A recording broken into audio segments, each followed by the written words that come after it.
खेतों से महकता था, अब सपनों की राख में सुलगता है। जहां से चिट्ठियां जाती थी फौज में, अब वहां फार्म जाते हैं नौकरी के, और लौटते हैं साले खाली लिफाफे।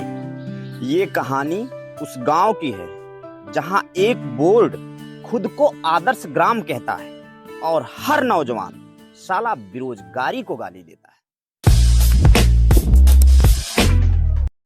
बेटवा तो का इतना जब पढ़ाए है ना, सोचे रहे खेत खलिहान से फुर्सत मिल जाए।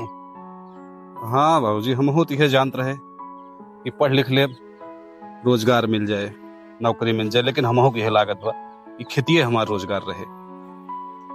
अम्मा कहत रही पढ़ लिख लिया अफसर बन जाबा, लेकिन कल कहीं जब सुबह कि फिर से पेपर देबा का, दहल गया एकदम दिल। अरे रघु भाई, बोला कभी सोचा है कि अगर तू इम्तिहानों का भूगोल होता तो नक्शे में कितने बड़ा बेरोजगार होता? मजे ले रहे हो। कभी सोचा था यूपीएससी पास करेंगे? हाँ, आज तो यूएसबी चार्जर ढूंढ रहे हो यूपीएससी पास करने की जगह। जानते हो भाई, गांव में ना मोबाइल नेटवर्क के ज्यादा ना तो बेरोजगार घूम रहे हैं। अब दिल में यही आ रहा है कि बीएसएनएल को बोल दूं नेटवर्क दो या ना दो, लेकिन रोजगार दे दो। दे दो। यार भाई, गांव की नहीं शहर की भी हालत बहुत बुरी है। डिग्री वालों को भी वहां मजदूरी करनी पड़ रही है। मैं तो गया था शहर, हाथ में डिग्री लेकर, सोचा था कुर्सी मिलेगी, पता है मिला क्या? वही एक हाथ में ईंट, एक हाथ में फरसा। यार ये हाल है शहर का, बेरोजगारी एकदम चरम सीमा पर है भाई। शहर का भी वही हाल है, वही हाल है। अरे यार, हम तो किसान के बेटे हैं, न नौकरी है न जमीन साली पूरी है। बिल्कुल जमीन। अब तो लगता है कि पढ़ाई जो है एटीएम का पिन हो गई है सबके पास, लेकिन इस्तेमाल किसी का नहीं, किसी के पास नहीं। बेरोजगारी एकदम चरम पे है भाई, ये तो है। क्या यार मोहन, तुम तो गए थे रोजगार मेले में शहर, तुम्हारा क्या हुआ? क्या यार रघु भाई, तुम भी मजाक कर रहे हो। रोजगार मेले के नाम पे वहाँ पे एक बड़ा सा तंबू, और मुझ पे बैठे हुए बड़े बाबू पान चबा रहे हैं, और उन्हीं के बगल में बड़ा सा बैनर, और उसपे बड़े बड़े शब्दों में लिखा हुआ है, काम खोजिए देश बनाइए। बताओ। और वहाँ पहले टेबल पे पहला सवाल, काम चाहिए? हाँ चाहिए। हाँ भाई चाहिए। अनुभव है? नहीं है। अब अनुभव नहीं है तो पहले अनुभव लेके आइए तब काम मिलेगा। अब इंसान पहले कहाँ से अनुभव लेके आए? काम नहीं है तो अनुभव कहाँ से मिलेगा? अनुभव नहीं है तो काम नहीं है। यही सब यार दिक्कत है, शहर की हाल और बुरी है भाई। मतलब बेरोजगारी शहर में भी वही, यहाँ भी वही, गाँवों में वही। वैसे यार ये सब बात छोड़ो, एक कप चाय और हो जाए। ये छोटू चाय ला भैया।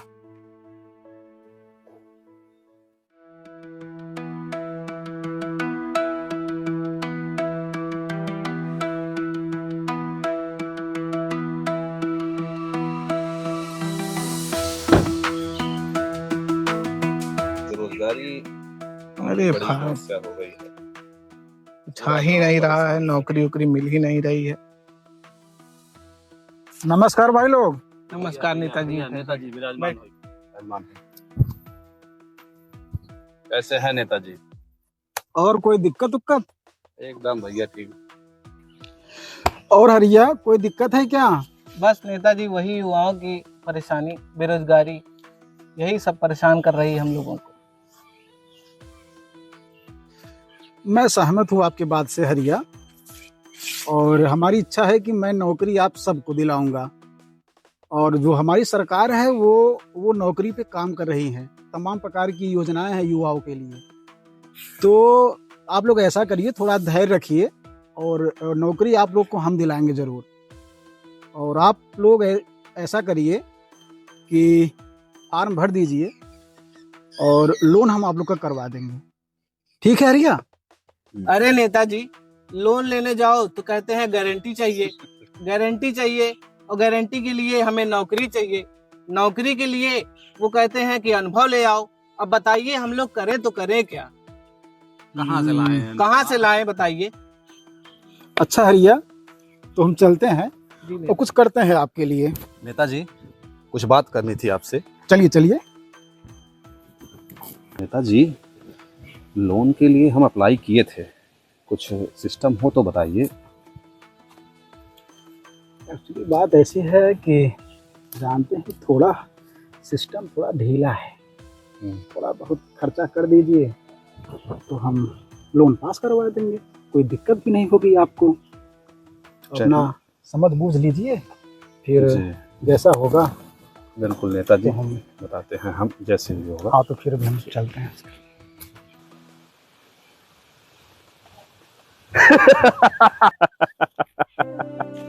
गांव बुझा हुआ है, चुनाव आया,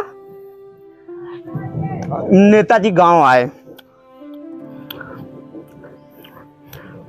चुनाव गया,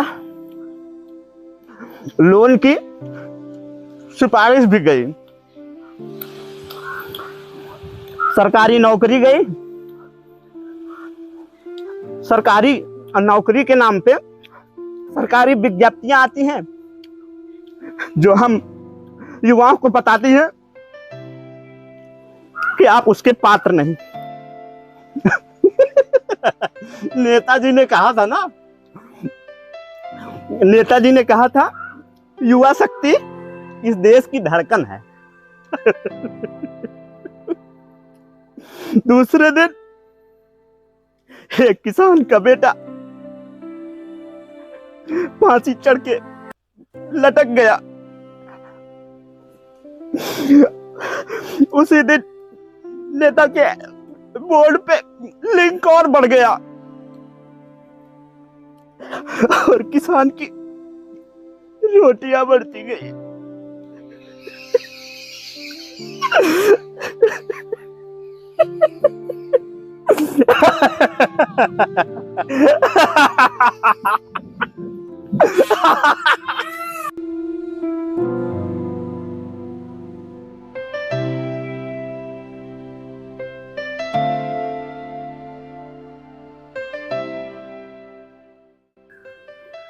यार मोहन, सरकारी स्कूल में मास्टर नहीं है, बिल्डिंग धराशायी हो रही है।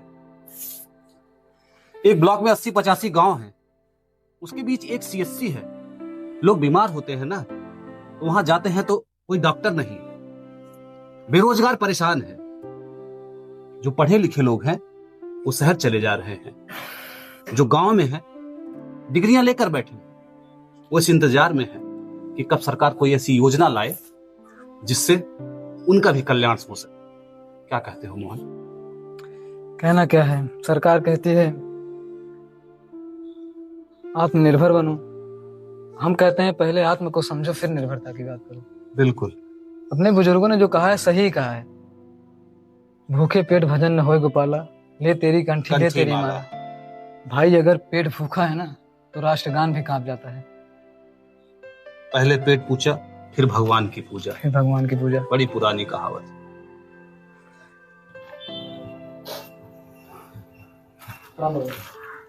बस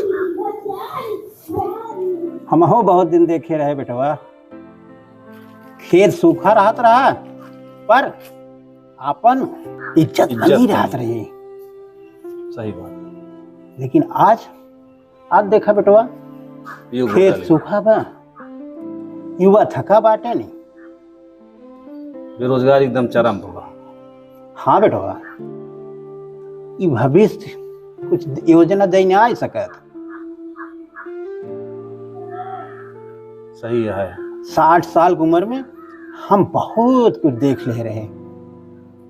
आज ही दिन देखा कि मिलत बा कि बेटवा घर में बैठा बाटे और बाप सोचत बा काश बेटवा तुहाई हम पहले खेती में लगाए रहा हो, ई दिन देखे कि ना मिलत। पढ़ाई लिखाई सब डांड हो गई जब बेरोजगार रहा था। हाँ बेटवा, जो बोया नहीं गया वो फलता नहीं है, जो बोला नहीं गया वो बदलता नहीं है। अब वह वक्त आ गया है बोलने का, एक नई आवाज के साथ, एक नई उमंग के साथ। हम सबको, हम सब युवाओं को, गांव के बेरोजगारों को खड़ा होना पड़ेगा। कब तक हम नेताओं के भाषण को सुनते रहेंगे? कब तक ये हम झेलते रहेंगे? ये बेरोजगारी अब सही नहीं जा रही है। साथियों, हम चाहेंगे अपने युवा वर्ग के साथ सरकार के खिलाफ एक नई ऊंची आवाज बनकर सामने आया जाए। योजनाएं आएंगी, जाएंगी, सरकारें बनेंगी, बिगड़ेंगी, लेकिन ये आदर्श गांव की जो परिकल्पना है ना, उसको पूरा करने के लिए हमें सबको एक साथ, एक समुदाय के साथ, पूरे गांव के साथ खड़ा होना पड़ेगा। कहीं ना कहीं कुछ न कुछ विरोध भी करना पड़ेगा। ये आवाज बस गांव की नहीं, ये ना ये क्रांति की पहली सीढ़ी है।